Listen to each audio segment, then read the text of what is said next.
we're going to have Jeremy LeRay, New Bern Web Design.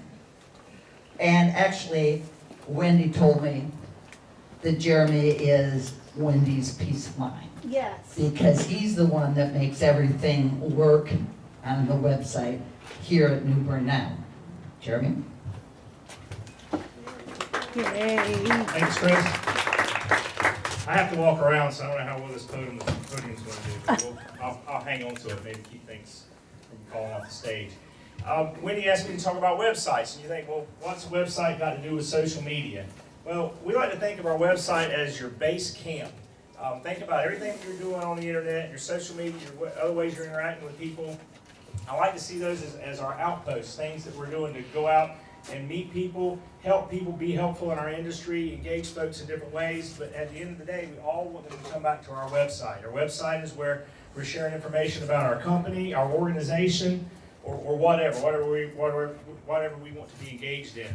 And our website is also our point where we want to have folks have our call to action. So what is our call to action on our website?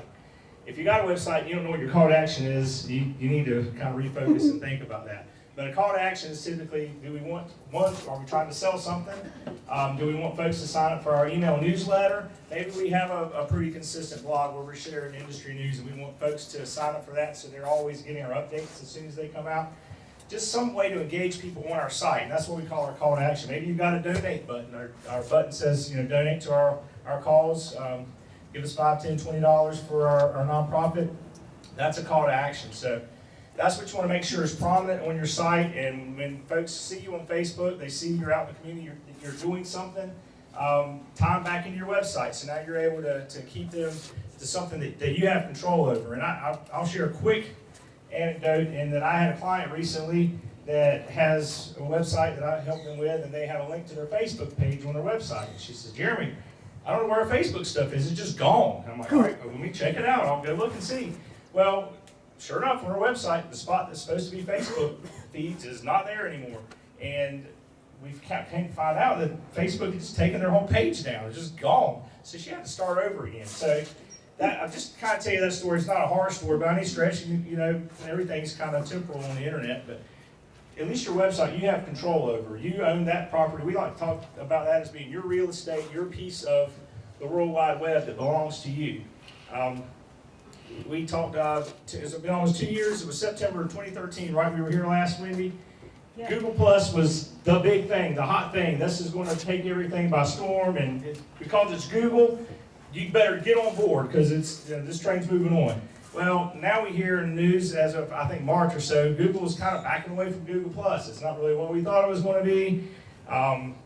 Maybe we want to pull out Google Hangouts from the photos, and so it's not really being pushed as a social network as it was.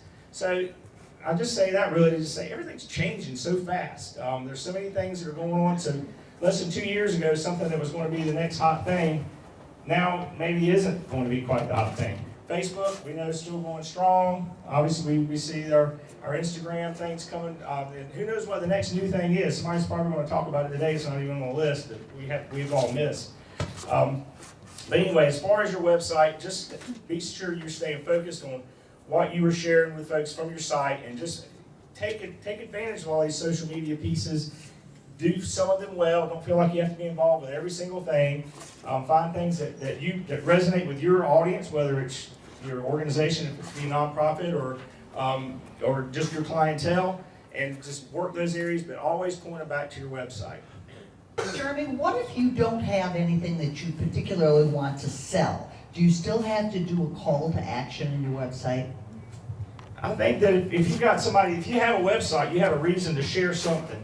And so if you're not selling anything, or you a nonprofit organization that maybe you don't sell anything, but you have a cause, you're trying to call attention to something, you want to engage people so that they continue to come back to your site, so that you're able to interact with them, whether it's joining your organization, or maybe you're not selling anything, but you're still trying to informing them. Exactly. Yep.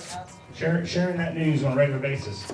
Yes, ma'am. Holly. On Facebook now, there is a little button that says call to action. Yep. It's not activated for everybody yet because I keep trying to do it. That's brand new. We were just talking about that this week.